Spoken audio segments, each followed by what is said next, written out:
All right, Ms. Castor is recognized for 5 minutes. Thank you, Mr. Chairman. Ramadan Mubarak. First of all, I'd like to thank Ms. Haitawaji and Ms. Sicknick for sharing your very courageous stories. Your willingness to tell your stories of the atrocities inflicted upon the Uyghurs by the CCP is helping the world understand what is really happening, especially as very few Uyghurs have been able to leave China. The genocide of the Uyghurs at the hands of the CCP has also been referred to as the largest incarceration of an ethno-religious minority since the Holocaust.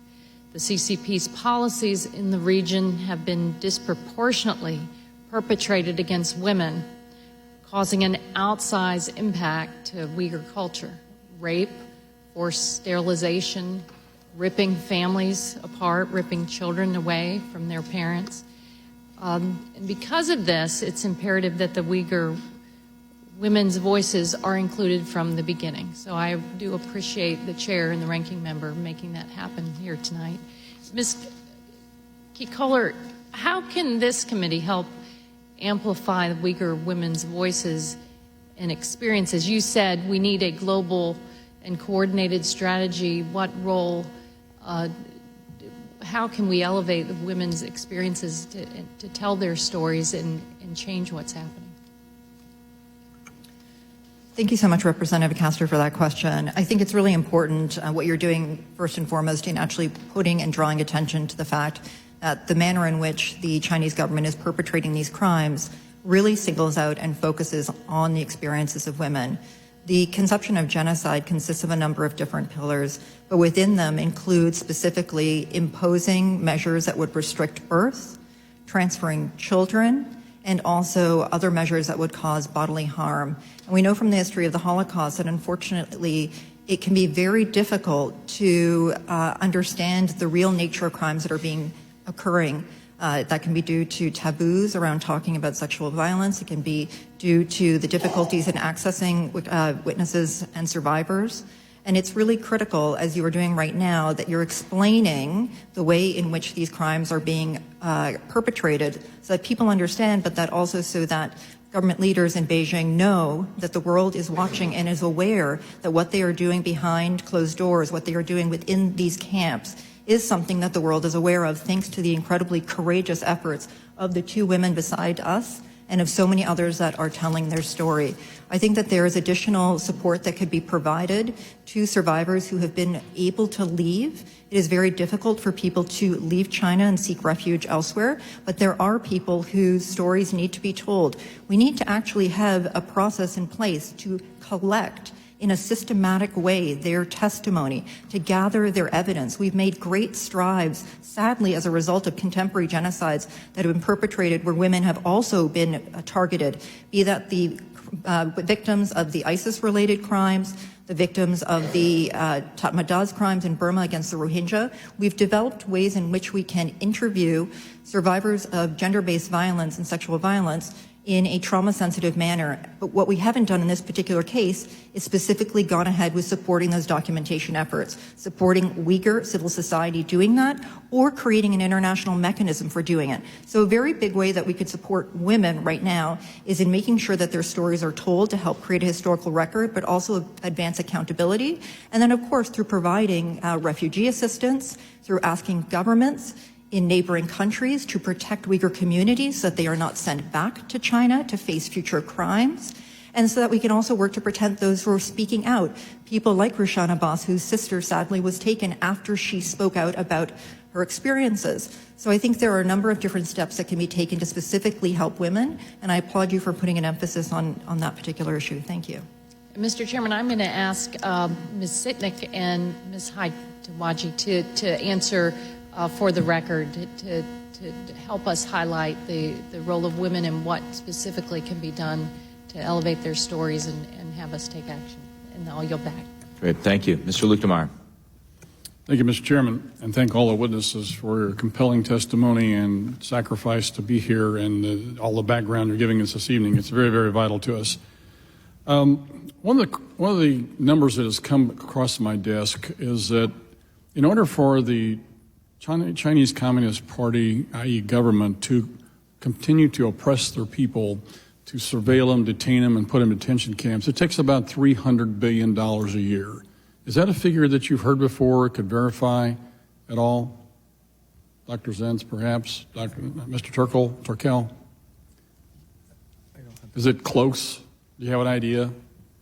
I think that figure is close. Here's why I think it's a reasonable number.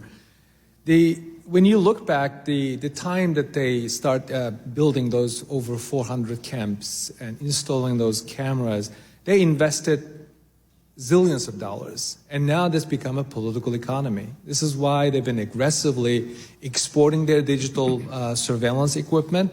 We're talking about more than 80 countries around the world, that includes some democratic nations, adopting the Chinese surveillance. And also the exportation of slave labor produced products, also part of their political. You made my point. Thank you very much for that.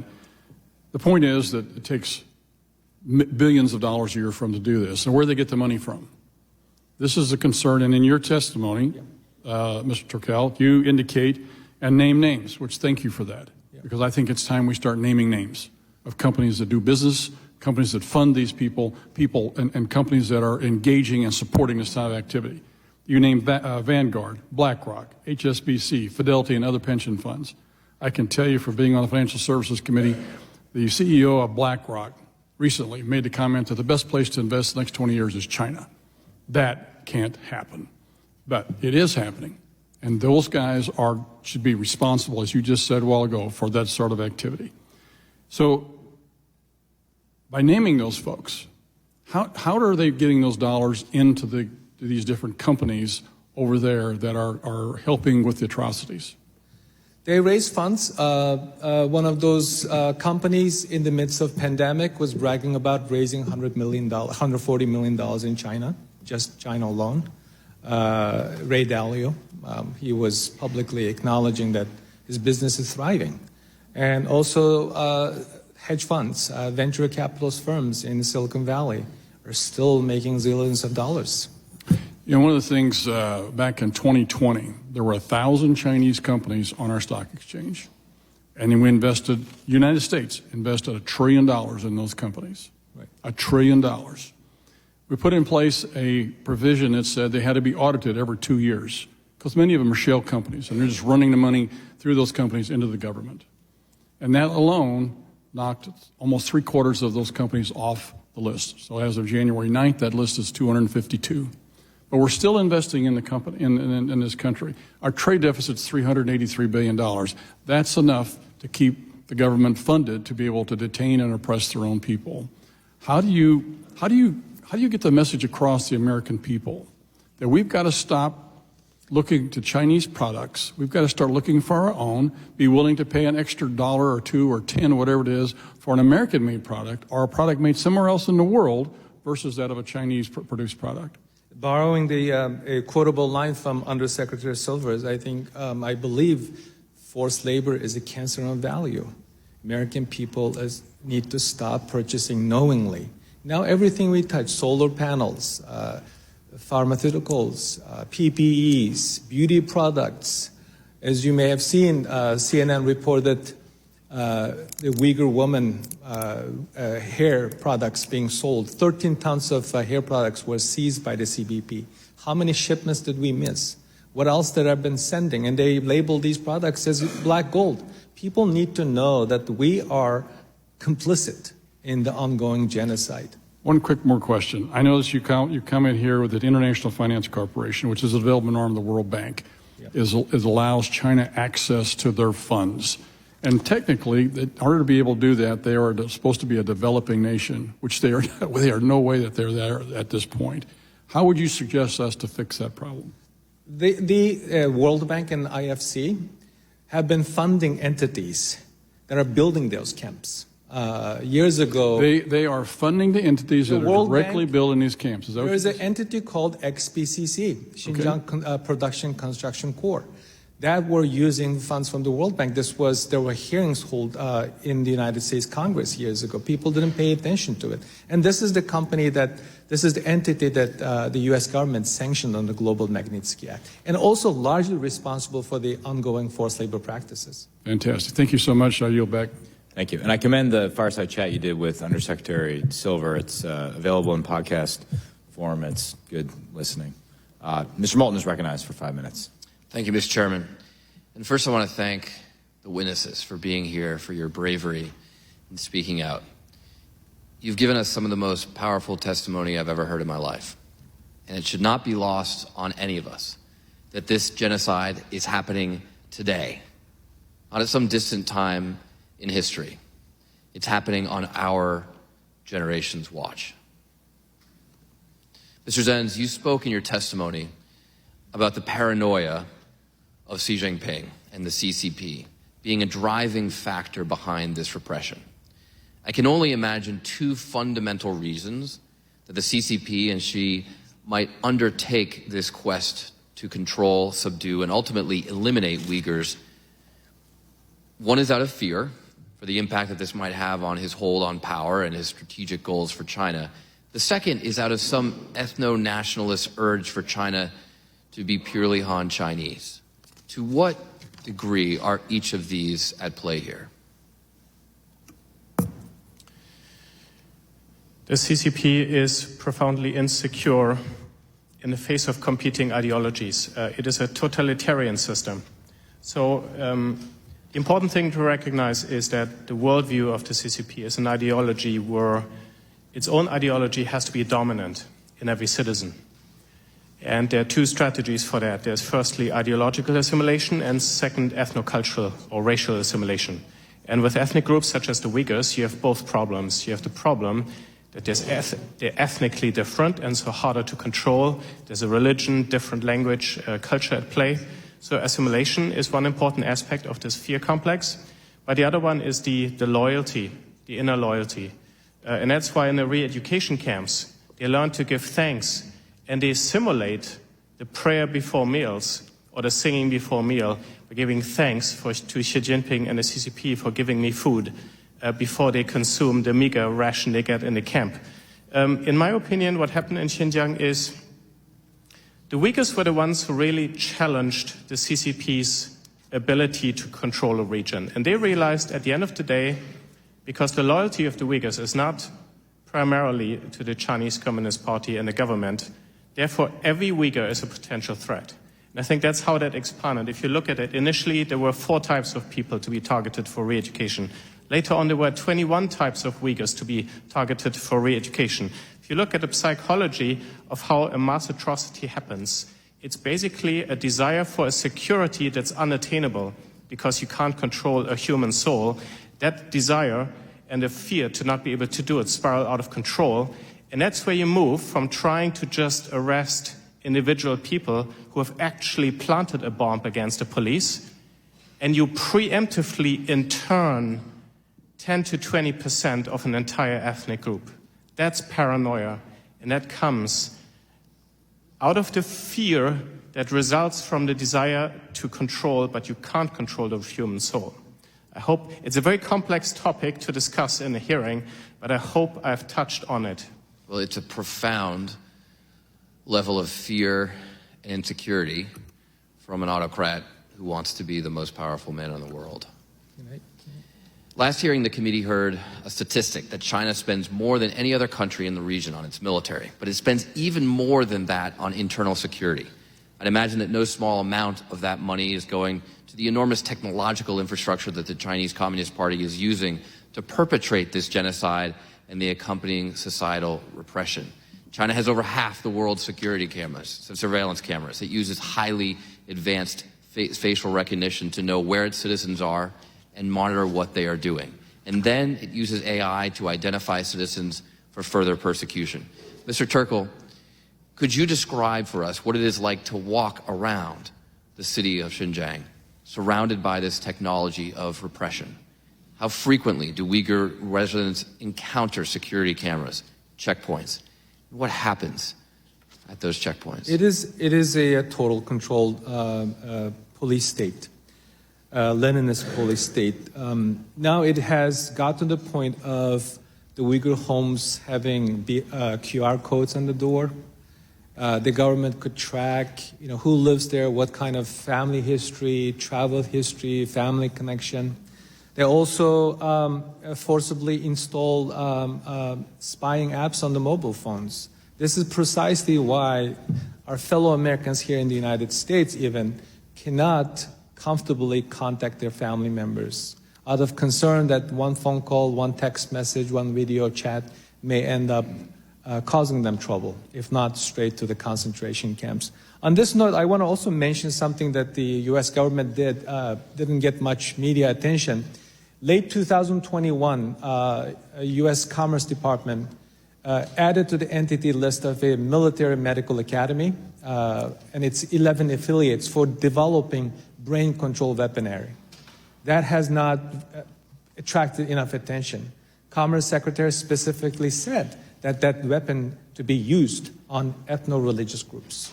So that gives you an idea what kind of tech totalitarian state that we're talking about. Thank you very much. Thank you. Mr. Barr. Thank you, Mr. Chairman. And tonight's testimony about the genocide of the Uyghur people, the mass internment, the rape, the torture, the sexual abuse, the forced sterilization, the forced abortions, the heartbreaking forced separation of parents from children, the psychological abuse and coercion, all of these human rights atrocities point to the urgent need for moral and intellectual clarity. What we do not need is nuance or ambiguity. We must face the truth that there is a very real struggle between religious tolerance and an evil, toxic intolerance by the CCP, a paranoid depravity that says that if you are a religious minority or a person of faith who fails to conform with the CCP's rigid party-state ideology, then you must be destroyed. This CCP ideology of evil, extreme religious intolerance, and immoral disregard for basic human rights must be confronted, and we must impose costs, as Dr. Zenz testifies. Because the longer it's not confronted, the more the CCP will be emboldened and the more lives will be shattered.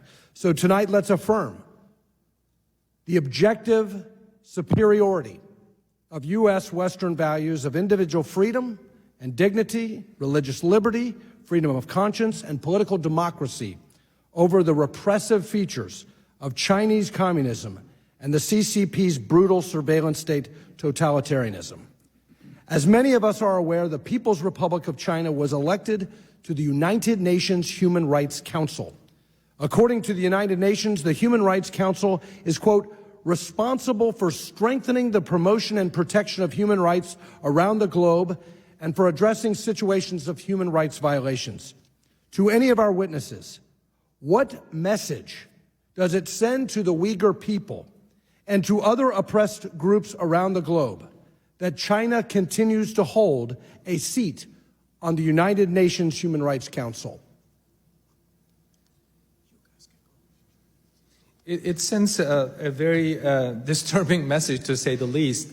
We have seen time and time again, most recently, there was a motion to debate on the Human Rights High Commissioner's report on the Xinjiang government's genocide of the Uyghurs. We could not even secure 19 votes, so the other side won. So it's a place for the Chinese government to abuse its seat. That's just one piece of it. Now, President Biden argued that rejoining the UN Human Rights Council would give the United States a seat at the table to stop ongoing human rights abuses. Can any of our witnesses identify specifically what relief the United States has been able to achieve through the UN Human Rights Council since rejoining in October of 2021? Arguably, the presence of the UN, the United States on the UN Human Rights Council has been a positive contribution, especially for the women of Iran right now, who are fighting every day for their freedoms. I think also in the instance of the case of the Uyghurs, the U.S. did attempt to put a focus on this.